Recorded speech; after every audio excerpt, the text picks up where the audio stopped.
اللہ تم کو اور مومنوں کو جو تمہارے پیروکار ہیں کافی ہے۔ سورۃ انفال کی 60ویں آیت ہے۔ اور جہاں تک ہو سکے قوت زور سے اور گھوڑوں کے تیار رکھنے سے ان کے مقابلے کے لیے مستعد ہو، کہ اس سے اللہ کے دشمنوں اور تمہارے دشمنوں اور ان کے سوا اور لوگوں کو جن کو تم نہیں جانتے اور اللہ جانتا ہے ہیبت بیٹھی رہے، اور تم جو کچھ اللہ کی راہ میں خرچ کرو گے اس کا ثواب تمہیں پورا پورا دیا جائے اور تمہارا ذرا نقصان نہ کیا جائے۔ سورۃ انفال کی آیت 65 ہے۔ اے نبی صلی اللہ علیہ وسلم مسلمانوں کو جہاد کی ترغیب دو، اگر تم میں سے 20 آدمی ثابت قدم رہنے والے ہوں گے تو 200 کافروں پر غالب رہیں، اور اگر 100 ایسے ہوں گے تو 1000 پر غالب، اس لیے کہ کافر ایسے لوگ ہیں کہ کچھ بھی سمجھ نہیں رکھتے۔ سورۃ انفال کی آیت 66 ہے۔ اب اللہ نے تم پر سے بوجھ ہلکا کر دیا اور معلوم کر دیا کہ ابھی تم میں کسی قدر کمزوری ہے، بس تم میں اگر 100 ثابت قدم رہنے والے ہوں تو 200 پر غالب رہیں، اور اللہ ثابت قدم رہنے والوں کا مددگار ہے۔ سورۃ توبہ کی آیت 5 ہے۔ اور جب عزت کے مہینے گزر جائیں تو مشرکوں کو جہاں پاؤ قتل کر دو اور پکڑ لو اور گھیر لو، اور گھات کی جگہ ان کی طاق میں بیٹھے، پھر اگر وہ توبہ کر لیں اور نماز پڑھنے اور زکوٰۃ دینے لگے تو ان کی راہ چھوڑو، ان اللہ غفور رحیم۔ سورۃ توبہ کی آیت 13 ہے۔ بھلا تم ایسے لوگوں سے کیوں نہ لڑو جنہوں نے اپنی قسموں کو توڑ ڈالا اور اللہ کے پیغمبر کے جلا وطن کا عزم مصمم کر لیا، اور انہوں نے تم سے عہد شکنی کی ابتدا کی، کیا تم ایسے لوگوں سے ڈرتے ہو؟ حالانکہ ڈرنے کے لائق تو اللہ ہے، بے بشرط کہ یہ ایمان رکھتے۔ کیا تم لوگ یہ خیال کرتے ہو کہ بے آزمائش چھوڑ دیا جاؤ گے؟ اور ابھی تو اللہ نے ایسے لوگوں کو تمہیں سے کیا ہی نہیں جنہوں نے تم میں سے جہاد کیا اور اللہ اور اس کے رسول اور مومنے کے سوا کسی کو دلی دوست نہیں بنایا، اور اللہ تمہارے سب کاموں سے واقف۔ 16ویں آیت ہے۔ مشرکوں کو زیبا نہیں کہ اللہ کی مسجدوں کا بات کریں جبکہ وہ اپنے آپ پر کفر کی گواہی دے رہے ہیں، ان لوگوں کے سب اعمال بیکار ہے اور یہ ہمیشہ دوزخ میں رہیں گے۔ 17ویں آیت ہے۔ اللہ کی مسجدوں کو تو وہ لوگ آباد کرتے ہیں جو اللہ پر اور روز قیامت پر ایمان لاتے اور نماز پڑھتے اور زکوٰۃ دیتے ہیں، اور اللہ کے سوا کسی سے نہیں ڈرتے، یہی لوگ امید ہے کہ ہدایت یافتہ لوگوں میں داخل ہوں۔ 18ویں آیت ہے۔ کیا تم نے حاجیوں کو پانی پلانا اور مسجد حرام یعنی خانہ کعبہ پر کوئی بات کرنا اس شخص کے اعمال جیسا خیال کیا ہے جو اللہ روز قیامت پر ایمان رکھتا ہے اور اللہ کی راہ میں جہاد کرتا ہے؟ یہ لوگ اللہ کے نزدیک برابر ہیں، اور اللہ ظالم لوگوں کو ہدایت نہیں دیا کرتا۔ سورۃ توبہ کی آیت 23 ہے۔ ایمان والو، اگر تمہارے ماں باپ اور بہن بھائی ایمان کے مقابلے میں کفر کو پسند کریں تو ان سے دوستی نہ رکھو، اور جو ان سے دوستی رکھیں گے وہ ظالم کافروں سے جنگ۔ سورۃ محمد کی آیت نمبر 4 ہے۔ اور جب تم کافروں سے بھڑ جاؤ تو ان کی گردنیں اڑا دو، یہاں تک کہ جب ان کو خوب قتل کر سکو تو زندہ پکڑے جائیں، ان کو مضبوطی سے قید کر لو، پھر اس کے بعد یا تو احسان کر کے چھوڑ دینا چاہیے یا کچھ مان لے کر، یہاں تک کہ فری کے مقابل لڑائی کے ہتھیار ہاتھ سے رکھ۔ یہ حکم یاد رکھو، اگر اللہ چاہتا تو اور طرح سے ان سے انتقام لے لیتا، لیکن اس نے چاہا کہ تمہاری آزمائش ایک کو دوسرے سے لڑوا کر کرے، اور جو لوگ اللہ کی راہ میں قتل کیے گئے ہیں وہ ان کے اعمال کو ہرگز ضائع نہیں کریں۔ سورۃ محمد کی آیت 7 ہے۔ اے اہل ایمان، اگر تم اللہ کی مدد کرو گے تو وہ بھی تمہاری مدد کرے گا اور تم کو ثابت قدم رکھے گا۔ اور 20ویں آیت ہے۔ اور مومن لوگ کہتے ہیں کہ جہاد کی کوئی صورت کیوں نازل نہیں ہوتی، لیکن جب کوئی صاف معنوں کی صورت نازل ہو اور اس میں جہاد کا بیان ہو تو جن لوگوں کے دلوں میں نفاق کا مرض ہے تم ان کی طرف دیکھو گے کہ تمہاری طرف اس طرح دیکھنے لگے جس طرح کسی پر موت کی بیہوشی طاری ہو۔ سورۃ محمد کی آیت 21 ہے۔ خوب کام تو فرما برداری اور پسندیدہ بات کہنا ہے، پھر جب جہاد کی بات پختہ ہوگی تو اگر یہ لوگ سچا رہنا چاہتے تو ان کے لیے بہت اچھا ہوتا۔ سورۃ محمد کی آیت 31 ہے۔ اور ہم تم کو آزمائیں گے تاکہ جو تم میں لڑائی کرنے والے اور ثابت قدم رہنے والے ہیں ان کو معلوم کریں۔ سورۃ محمد کی آیت 33 ہے۔ مومنو، اللہ کا ارشاد مانو اور پیغمبر کی فرمانبرداری کرو اور اپنے عملوں کو ضائع نہ ہونے دو۔ سورۃ ممتحنہ کی آیت 2 ہے۔ اگر یہ کافر تم پر قابو پا لیں تو تمہارے دشمن ہو جائیں اور اعزا دینے کے لیے تم پر ہاتھ بھی چلائیں اور زبانیں بھی، اور چاہتے ہیں کہ تم کسی طرح کافر ہو۔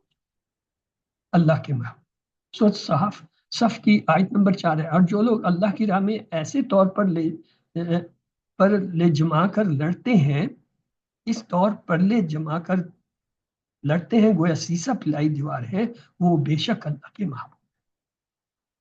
سورۃ صف کی 10ویں آیت ہے۔ مومنو، میں تم کو ایسی تجارت بتاؤں جو تمہیں عذاب علیم سے مخلصی دے؟ 11ویں آیت وہ یہ کہ اللہ اور اس کے رسول پر ایمان لاؤ اور اللہ کی راہ میں اپنے مال اور جان سے جہاد کرو، اگر سمجھو تو تمہارے حق میں بہتر ہے۔ سورۃ مجادلہ کی آیت 20 ہے، جو لوگ اللہ اور اس کے رسول کی مخالفت کرتے ہیں وہ نہایت ذلیل۔ سورۃ مجادلہ کی 21ویں آیت اللہ کا حکم ناطق ہے کہ میں اور میرا پیغمبر ضرور کافروں سے دوستی نہیں کریں۔ سورۃ آل عمران کی آیت 28ویں ہے، مومنوں کو چاہیے کہ مومنوں کے سوا کافروں کو دوست نہ بنائیں، اور جو ایسا کرے گا اس سے اللہ کا کچھ عہد نہیں۔ ہاں، اگر اس طریقے سے تم ان کے شر سے بچاؤ کی صورت پیدا کرو تو مذائقہ نہیں، اور اللہ تم کو اپنے غضب سے ڈراتا ہے اور اللہ ہی کی طرف تم کو لوٹ کر جانا ہے۔ سورۃ آل عمران کی آیت 119 ہے، دیکھو تم ایسے صاف دل لوگ ہو کہ ان لوگوں سے دوستی رکھتے، وہ تم سے دوستی نہیں رکھتے، تم سب کتابوں پر ایمان رکھتے ہو اور وہ تمہاری کتاب کو نہیں مانتے، جب تم سے ملتے ہیں تو کہتے ہیں کہ ہم ایمان لے آئے، اور جب الگ ہوتے ہیں تو تم پر غصے کے سبب انگلیاں کاٹتے ہیں۔ سورۃ نساء کی آیت 139 ہے، جو مومنوں کو چھوڑ کر کافروں کو دوست بناتے ہیں یا یہ ان کے ہاں عزت حاصل کرنا چاہتے ہیں تو عزت کو تو سب اللہ ہی کی ہے، تو عزت تو سب اللہ ہی کی ہے۔ سورۃ نساء کی آیت 144 ہے، اے اہل ایمان، مومنوں کے سوا کافروں کو دوست نہ بناؤ، کیا تم چاہتے ہو کہ اپنے اوپر اللہ کا صریح الزام لو؟ سورۃ معاہدہ کی آیت 51 ہے، ایمان والو یہود و نصارہ کو دوست نہ بناؤ، یہ ایک دوسرے کے دوست ہیں، اور جو شخص تم میں سے ان کو دوست بنائے گا وہ بھی انہی میں سے ہوگا، بے شک اللہ ظالم لوگوں کو ہدایت نہیں دیتا۔ سورۃ معاہدہ کی آیت 54 ہے، ایمان والو اگر تم میں سے اگر کوئی تم میں سے اپنے دین سے پھر جائے تو اللہ ایسے لوگ پیدا کر دے گا جن کو وہ دوست رکھے، اور جو مومنوں کے حق میں نرمی کریں اور کافروں کو سختی سے پیش آئیں اور کسی ملامت کرنے والے کی ملامت سے نہ ڈریں، یہ اللہ کا فضل ہے، وہ جسے چاہتا ہے دے، واللہ واسع علیم۔ اور سورۃ معاہدہ کی آیت 55 تمہارے دوست تو اللہ اور اس کے پیغمبر مومن لوگ ہی ہیں جو نماز پڑھتے ہیں اور زکوٰۃ دیتے ہیں اور اللہ کے آگے جھکتے ہیں۔ سورۃ معاہدہ کی آیت 56 اور جو شخص اللہ اور اس کے پیغمبر اور مومنوں سے دوستی کرے گا وہ اللہ کی جماعت، اور اللہ کی جماعت ہی غلبہ پانے والی۔ سورۃ ممتحنہ کی آیت 1 ہے، مومنو اگر تم میری راہ میں لڑنے اور میری خوشنودی طلب کرنے کے لیے مکے سے نکلے ہو تو میرے اور اپنے دشمنوں کو دوست نہ بنا، تم تو ان کو دوستی کے پیغام بھیجتے ہو اور وہ دین حق جو تمہارے پاس ہے اس کے منکر ہیں، اور اس باعث سے کہ تم اپنے پروردگار اللہ پر ایمان لائے ہو اور پیغمبر کو اور تم کو جلا وطن کرتے ہیں، تم ان کی طرف پوشیدہ پوشیدہ دوستی کے پیغام بھیجتے ہو، اور جو کچھ تم مخفی طور پر اللہ اعلان کرتے ہو وہ مجھے معلوم، اور جو کوئی تم میں سے ایسا کرے گا وہ سیدھے رستے سے بھٹک۔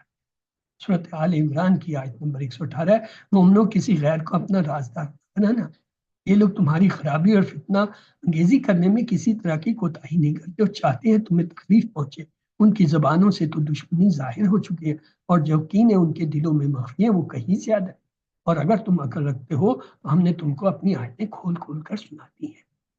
سورۃ ممتحنہ کی آیت 13 ہے، مومنو ان لوگوں سے جن پر اللہ غصے ہوا دوستی نہ کرو، کیونکہ جس طرح کافروں کو مردوں کے جی اٹھنے کی امید نہیں، اسی طرح ان لوگوں کو بھی آخرت کے آنے کی امید۔ اعوذ باللہ من الشیطان الرجیم، بسم اللہ الرحمن الرحیم، الحمد للہ رب العالمین، سلام قول من رب الرحیم، فبأي آلاء ربكما تكذبان، ربی زدنی علما، ربی زدنی علما، ربی زدنی علما، اللهم صل على محمد وعلى آل محمد۔ سبق نمبر 10، آسان عربی گرامر۔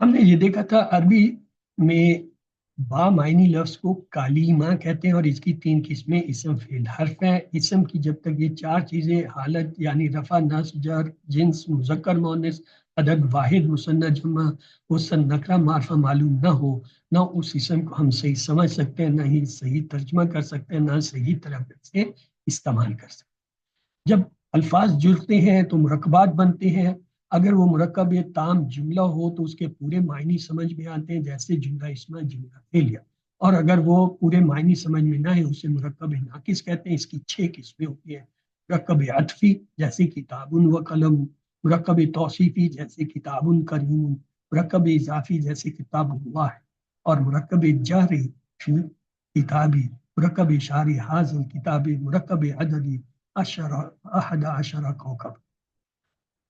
آج ہم اسماء استفہام کے بارے میں دیکھتے ہیں۔ اسماء استفہام کیا ہوتے ہیں؟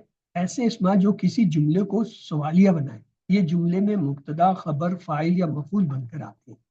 مثلا من، اس کے معنی ہوتے ہیں کون، کیفا کیسا، ما یا ماذا کیا، کم یعنی کتنا، متا کب، ایو ایون کون سا، اینا کہاں، ان کہاں سے یا کس طرح سے، آیاتن کون سی، ما ہاذا جیسے جملہ اسمیہ یہ کیا ہے۔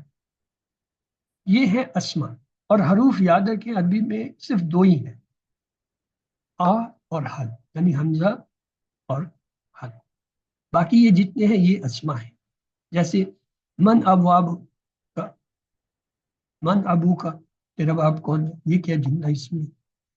کتاب من مرکب اضافی، ایون رجل مرکب اضافی، یعنی یہ اسماء جو ہوتے ہیں یا تو مبتدا بن کے آتے ہیں جیسے یہ ما حاذا میں تھا، یا پھر خبر بن کے آتے ہیں، یا پھر جو ہے مفعول بن کے آتے ہیں، اور مرکب اضافی مرکب جو ہے وہ اسی شکل میں آتے ہیں۔ مثلا قرآنی مثالیں دیکھیے، من ذا الذی یشفع عندہ، کون ہے جو اس کی جناب میں سفارش کر سکے۔ من یہاں پہ کیا سوالیہ ہے۔ اینما کنتم تدعون من دون اللہ، کہاں ہیں وہ جن کو تم اللہ کے سوا پکارتے۔ متی نصر اللہ، اللہ کی مدد کب آئی۔ بے ذنب قتلت، کہ وہ کس قصور میں ماری گئی۔ کیف فعل ربک باصحاب الفیل، تمہارے اپنے ہاتھی والوں کے ساتھ کیا کیا۔ یا مریم انی لک، یا مریم ان لکی ھذا، اے مریم یہ تیرے پاس کہاں سے آیا۔ وما ادراک ما الحطب، اور تم کیا جانو کہ وہ جتنا چور کرنے والی کیا چیز ہے۔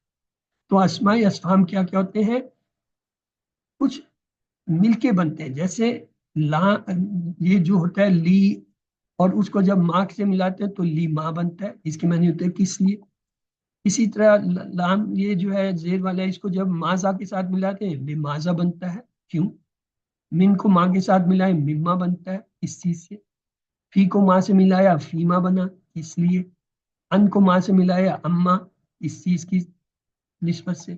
من کو من سے ملایا تو مما، ممن، ممن یعنی کس چیز سے۔ اسی طرح لی کو من سے ملایا لمن، اس کا۔ الا اینا کہاں تک، الا کب تک، یہ بھی اس کے معنی ہوتے ہیں۔ الا متا کہاں سے، بکم کتنے میں، لمن، لمن الکتاب کس کی کتاب ہے، لما فیما اما، ان کو بعض اوقات جو ہے بغیر الف کے بھی لکھا جاتا ہے، جیسے لیما فیما اما، ہے وہی لی اور ما، فی ما اور اما، لیکن الف کے بغیر بھی لکھتے ہیں۔ آئیے چند مثالیں دیتے ہیں۔ کل من الارض ومن فیہا، ان سے کہو زمین اور جو کچھ اس میں کس کا ہے۔ ومن اضل ممن یدعو من دون اللہ، اور کون ہوگا زیادہ بہکا ہوا جو اللہ کو چھوڑ کر ان کو پکارے۔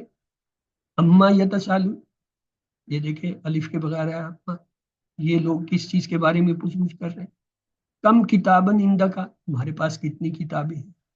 من این انت، آپ کا تعلق کہاں سے ہے۔ الی این انت ذاہب، آپ کس طرف جا رہے ہیں۔ بکم حاضل کتاب، یہ کتاب کتنے کی۔ تو اسماء استفہام میں ایک لفظ آتا ہے کم، اس کی دو حیثیتیں، کبھی یہ سوالیہ کے طور پر آتا ہے، اسے کہتے ہیں استفہامیہ، اس وقت اس کے معنی ہوتے ہیں کتنا یا کتنے۔ کم کے بعد والا اس صورت میں اسم جو ہے منصوب، نکرہ اور واحد ہوتا ہے جب یہ سوالیہ کے لیے، جیسے کم دراہمہ عندک، اب دراہمہ دیکھیں کیا ہے، منصوب ہے اور نکرہ ہے۔ اور دوسری اس کی صورت یہ ہوتی ہے، یہ خبریہ کے طور پہ کم آتا ہے، اتنے ہی۔ اس صورت میں کیا ہوتا ہے، کم کے بعد والا اسم مجرور ہوتا ہے، ہاں واحد ہو یا جمع ہو، جیسے کم طالب موجود، اتنے طالب علم، اتنے ہی طالب علم ہو۔ تو یہ کم کے دو استعمال، استفہامیہ، خبریہ۔ جب استفہامیہ آتا ہے تو اس کے بعد اسم منصوب، نکرہ اور واحد ہوتا ہے، اور جب یہ خبریہ آتا ہے تو اس کے بعد والا اسم مجرور۔ اب اس اسماء موصولہ، اسماء موصولہ اس میں معرفہ کی ایک قسم ہے جو کلام میں جوڑ اور ربط پیدا کرتی ہے۔ مثال کے طور پر وہ لڑکا جو مسجد سے نکلا زید کا بھائی ہے. تو مرفوع حالت میں کیا ہوتا ہے؟ الذی، منصوب بھی الذی، مجرور. اس کا مطلب اس کی مرفوع منصوب مجرور حالتیں تینوں ایک ہی ہوتے ہیں، یہ مبنی ہیں. مثلا اللذان، اللذین، اللذین، یہ جو ہے تبدیل ہوتے ہیں.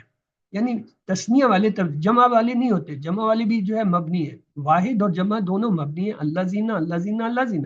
لیکن تثنیہ میں دیکھیں اللذان، اللذینی، اللذین، یعنی وہ جو تثنیہ کا ہے رفع کی حالت الف نون سے آ رہی ہے، الف سے آ رہی ہے، اور یا سے جو ہے وہ منصوب اور جو ہے مجرور حالتیں آ رہی. مؤنث کی حالت دیکھیں اللتی، اللتی، اللتی، واحد مبنی ہے، لیکن تثنیہ اس کا بھی جو ہے کیا ہے؟ منصرف ہے. اللہ تانی، اللہ تینی، اللہ تین. جمع جو ہے وہ پھر اسی طرح ہے، اللہ تی، اللہ تی، اللہ اللہ تی، اللہ اللہ. تو لہذا اس میں موصولہ کون سا ہے؟ الذی، اللتی واحد ہے، یہ مذکر مؤنث کے، الذی مذکر ہے، اللتی مؤنث ہے. اللہ زان مذکر کا تثنیہ، اللہ تانی جو ہے مؤنث کا تثنیہ. اللہ زینہ دونوں کے لیے یہ سوری مذکر کے لیے اللہ زینہ، اللہ آتی اور اللہ جو ہے اس کی دو جو ہے فارم ہوتی ہیں مؤنث کی. تو یہ جو ہے واحد اور جمع کے صیغے ہیں اس میں موصولہ کے، یہ مبنی. تثنیہ والے جو ہیں وہ تبدیل ہوتے ہیں، جیسے اللہ زانے، اللہ تانے. اسی طرح ان کی دوسری فارم یہ مرفوع ہے تو منصوب اور مجرور کیا ہوں گے؟ اللہ زینی، اللہ زینی، اللہ تینی، اللہ تین. اس میں موصولہ مبہم ہوتے ہیں، یعنی ان میں معنی واضح نہیں ہوتے، چنانچہ ان کے بعد کوئی مرکب یا جملہ لایا جاتا ہے تاکہ بات واضح ہو سکے. اس مرکب یا جملہ کو صلۃ الموصول کہتے ہیں. یعنی ہر اسم جو موصول ہے اس کے بعد ایک صلہ آتا ہے، اس صلہ کو جو ہے صلۃ الموصول کہتے ہیں. مثلا الولد الذی فی المسجد اخو زید، یعنی الولد یہ مبتدا ہوا، الذی اس میں اب یہ موصول ہے تو اس کے بعد صلہ آئے گا. صلہ جو ہے یا تو مرکب ہوتا ہے جیسے یہاں جار مجرور ہے، اور کبھی جو ہے وہ جملہ پورا جملہ بھی ہو سکتا ہے. جیسے اخو زیدین، یہ جو ہے اخو زیدین جو ہے جملہ ہے، اخو جو ہے خبر اور مضاف، اور زیدون جو ہے مضاف الیہ ہو کر جو ہے وہ اس کے حصہ بن رہا ہے. وہ لڑکا جو مسجد میں ہے زید کا بھائی ہے. النساء اللاتی فی البیت مومنات، مبتدا النساء ہو. اللاتی اس میں موصول ہے، اس کے بعد جو ہے صلۃ موصولہ کیا ہے؟ یہاں پہ دیکھیں مرکب ہے، البیت جار مجرور مرکب کے طور پر صلہ آ گیا. مومنات یہ جو ہے وہ اس کی خبر ہے، وہ سب عورتیں جو گھر میں ہیں مسلمان ہیں. اس کے علاوہ اسماء استفہام سے دو لفظ ما اور من بھی اس میں موصولہ کے طور پر استعمال ہوتے ہیں. یہ جو الذی، الذین، اللہ وغیرہ ہیں، یا یہ کیا ہے؟ ان کے علاوہ من اور ما بھی بطور اس میں موصولہ آتے ہیں. مثال دیکھیں للہ ما فی السماوات والارض، للہ جو ہے یہ جار مجرور شبہ جملہ خبر مقدم ہے، مبتدا یہ ہے مؤخر جو کہ ماں کی شکل میں. فی السماواتی جار مجرور یہ جو ہے کیا؟ صلہ ہے. اب یہ مبتدا جو ہے یہاں پہ مؤخر جو ہے یہ اصل میں موصولہ بھی ہے، اس کا صلہ یہ جار مجرور کی شکل میں آ رہا ہے. وہ عطف، اور یہ جو ہے موطوف علیہ سماوات، سماوات جو ہے وہ اس کے ساتھ جو ہے اس کا عطف ہو رہا ہے، سماوات اور ارض کا. اللہ ہی کا ہے جو کچھ آسمانوں اور زمین میں ہے. یسجد لہ من فی السماوات و من فی الارض، وہ سجدہ کرتے ہیں اس اللہ کو جو آسمانوں میں اور جو کچھ میں. یہاں پہ دیکھیے یسجد لہ من جو ہے یہ اس میں موصول آیا ہے، اس کا صلہ فی السماواتی جار مجرور کی شکل میں ہے. من عامل منکم سواء بجہلۃ، اس میں بھی دیکھیں من جو ہے وہ کیا اس میں موصول ہے، عامل منکم صالح یہ جو ہے پورا جملہ فعلیہ جو ہے اس کا صلہ آ رہا ہے. واللہ بما تعملون خبیر. اب یہاں پہ جو ہے یہ اس کا عطف ہو رہا ہے پچھلے جملے پہ، واللہ بما تعملون خبیر. من عامل منکم بجہلۃ، تو اس پہ یہ اگلا جملہ جو ہے وہ اس پہ عطف ہو رہا ہے. اسماء موصولہ الکتاب الذی علی المکتب لحامد، الکتاب یہ مبتدا ہوا، الذی اس میں موصولہ ہے تو اب اس کا جو ہے وہ صلہ دیکھیں مرکب آ رہا ہے جار مجرور کی شکل میں، المکتبی لی حامدین، یہ شبہ جملہ خبر ہے، تو مبتدا خبر اور یہ جو ہے اس میں موصولہ اپنے جو ہے صلہ کے ساتھ مل کر جو ہے کیا ہوا، جملہ جو ہے وہ اسمیہ ہو گیا۔ وہ کتاب جو میز پر ہے حامد کی ہے۔ البنت التی امام المکتبی معلمۃ زکیت، البنت یہ تو مبتدا ہو گیا، اللہ تی یہ اس میں موصول ہے تو آگے صلہ چاہیے، صلہ کیا آ رہا ہے، امام المکتبی ظرف آ رہا ہے، یہ صلہ موصول ہے، اور معلمت آگے جو مکتب ہے یہ مضاف، اور جو ہے خبر جو ہے وہ معلمہ موصوف آ رہا ہے، صفت اور موصوف مل کر خبر بن رہے، وہ لڑکی جو مدرسے کے سامنے ہے ذہین معلمہ ہے۔ حروف کی قسمیں کیا ہوتی ہیں، حروف کی قسمیں یا تو حرف متحرک ہوتے ہیں، مثال کے طور پہ جیسے مفتوح جس پہ زبر ہو، مکسور جس پہ زیر آئے، مضموم جس پہ پیش آئے، ان کو کہتے ہیں متحرک، زیر زبر پیش والے۔ پھر ایک ہوتے ہیں ساکن یا مجزوم سکون والے حرف، ایک ہوتے ہیں مشدد یعنی جن پہ تشدید ہو، یعنی دو ایک جیسے حرف جب آ جاتے ہیں ان میں پہلا ہمیشہ ساکن اور دوسرا متحرک ہوتا ہے، اور ان کو ملا کے جو ہے ایک شد لکھ دی جاتی ہے اس کے اوپر، انہیں کہتے ہیں مشدد۔ اور ممنون تنوین والے کیا ہیں، جن پہ دو پیش آ جائے، جیسے دماتان دو پیش والے کتابن، یا فتاتان یعنی دو زبر والے جیسے کتابن، کسرتان دو زیر والے جیسے کتابن۔ یہ کیا ہے، یہ حروف حرکات کے اعتبار سے زیر زبر پیش وغیرہ کے حساب سے، دو پیش دو زبر دو زیر کے حساب سے۔ ایک ہوتے ہیں حروف تہجی، حروف ہجا کہتے ہیں ان کو، ہجا، یہ کوئی کہتے ہیں 28 ہے، کوئی کہتے ہیں 29، جو حمزہ اور الف کو علیحدہ علیحدہ کاؤنٹ کرتے ہیں وہ کہتے ہیں 29، جو حمزہ اور الف کو ایک ہی کاؤنٹ کرتے ہیں وہ 28۔ حروف صحیح کی تعداد جو ہے دونوں کے درمیان 25 سے اچھا، اگر 28 ہوں گے تو 25 ہو جائے گی، 29 سے اچھا۔ اور حروف علت 3 ہے۔ حروف مدہ کیا ہوتے ہیں، الف یعنی الف پہ کھڑی زبر جب آتی ہے اسے کہتے ہیں حروف مدہ، اصل میں الف سے پہلے جب زبر ہو تو اسے کہتے ہیں الف مدہ۔ اسی طرح اگر واو سے پہلے پیش ہو تو اسے کہتے ہیں واو مدہ، اور اگر یا سے پہلے زیر ہو اسے کہتے ہیں یا مدہ، یہ حروف مدہ ہے۔ تو حروف کی یہ دو قسمیں ہو گئی، ایک حرکات کے حساب سے اور ایک جو ہے تہجی کے حساب سے، یا ہجا حرف ہجا کے حساب سے، اس میں بھی صحیح حروف اور علت والے میں 3 آتے ہیں، واو الف اور یا، اور پھر حروف مدہ ہے جو کہ زبر اور الف کا تعلق، پیش اور واو کا تعلق، زیر اور یا کا تعلق، ان کو مد کہتے ہیں۔ تو یہ الف مدہ، واو مدہ، یا مدہ کے حروف شمسی اور قمری بھی ہوتے ہیں۔ اسم کے شروع میں الف لام لگایا جاتا ہے، اس کے لام کی آواز کے اعتبار سے حروف کی 2 قسمیں، حروف شمسی جس میں لام کی آواز نہیں آتی ہے، حروف قمری جس میں لام کی آواز آتی ہے، یہ بھی 14 ہے۔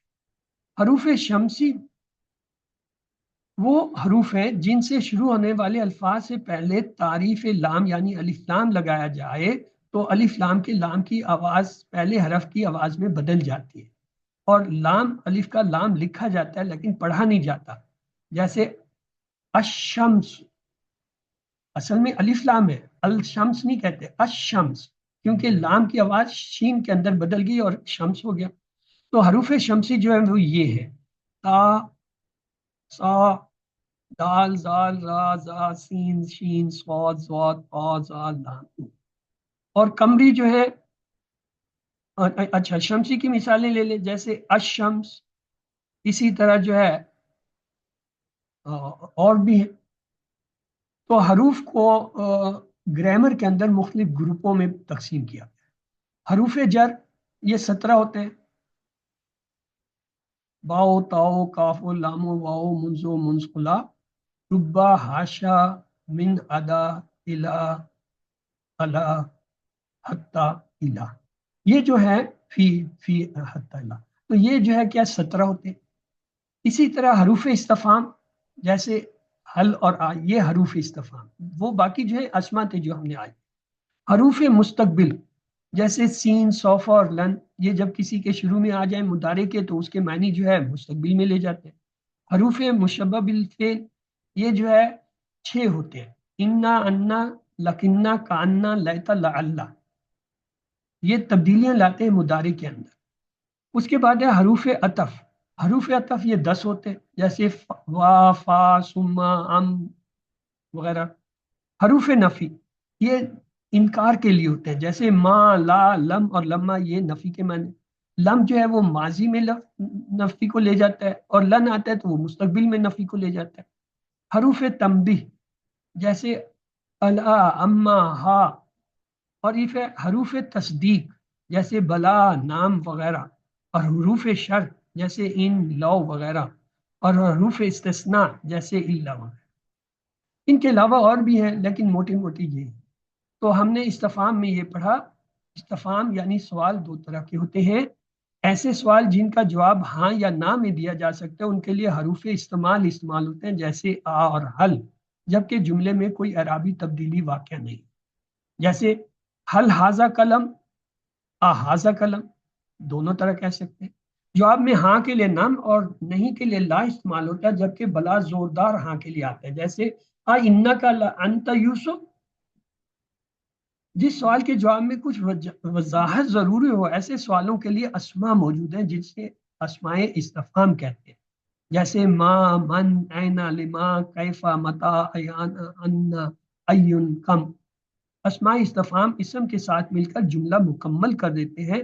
تمام اسماء استفہام مبنی ہے سوائے ایون کے کہ ایون منصرف ہے اور ہمیشہ مضاف بن کر. جیسے ما، کیا، ما ہاضا، ما اسموں کا، ما دینوں کا، ما لونوں کا، وما تل کا بھی یمنی کا یا موسا کالا ہی یا اسایا.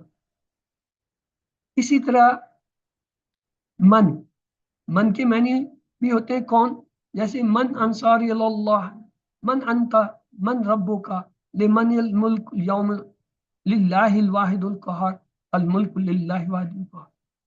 اینا، کہاں، جیسے اینا اخو کا، اینا شرکائے، این المفر، انا الملک، این ملوک الارض. اسی طرح ہے لما، لما کے معنی ہوتا ہے کیوں. اسی طرح کیفا، کیفا حالو کا، کیفا نزی، انا بخیر. متا یا ایان، کب کے معنی ہوتے، متا نصر اللہ، متا حاض الوعد، ایان یوم القیامہ. ان، کہاں سے، کیوں کر، کس طرح کے معنی میں. جیسے یا مریم ان لک ھذا قالت هو من عند اللہ، انی لہ الذکر، ایون، کون سا، ای شیء، لای یوم، لای الارض، لای الحدیث، لای الحصورہ، لای الا ربک، ای الفرقین. ایو جب انتم کے ساتھ ملتا ہے تو ایک بنتا ہے ایکم، تم میں سے کون سا. یہ اصل میں انتم کے ساتھ بنتا ہے، انتم کی جگہ کم کا صیغہ استعمال ہے. ایو کو جب ہم سے ملاتے ہیں تو ایو ہم بنتا ہے، ان میں سے کون سا. کم یہ ہم نے دیکھ لیا تھا، استفہامیہ بھی ہوتا ہے، خبریہ بھی ہوتا ہے. عمل یہ واحد نکرہ اسم پر داخل ہوتا ہے اور اسے حالت نصب میں لے جاتا ہے، اسے کم استفہامیہ اس وقت ہے. جیسے کم اخا لکا، کم ولد لکا، کم کتاب لکا. کم جب خبریہ آتا ہے تو اس کے معنی کتنے ہی یا بہت سے کے کیے جاتے ہیں، اس وقت اسے کم خبریہ کہتے ہیں. اس کی پہچان یہ ہے کہ اس کے بعد حرف جارہ من آتا ہے جو اس کو حالت جر میں لے جاتا ہے. جیسے کہ کم من عبد، کم من کرن، کم من قائم، کم من قائم، کم من فتنہ قلیلہ. کتنے ہی غلام، کتنے ہی زمانے، کتنے ہی روزہ دار، کتنے ہی قیام والے، کتنے ہی چھوٹے گروہ. اللہ سے دعا ہے وہ ہمیں قرآن کو سمجھنے اور کرنے، پڑھنے، عمل کرنے، پھیلانے اور یاد کرنے کی. سبحانک اللہم و بحمدک نشہد ان لا الہ الا انت نستغفرک. اللهم اغفر لنا قبل الموت وارحمنا عند الموت ولا تعذبنا بعد الموت ولا تحاسبنا يوم القيامة انك على كل شيء قدير. اللہ حافظ. اگر آپ کے کوئی سوالات ہیں تو پلیز سوالات کیجیے.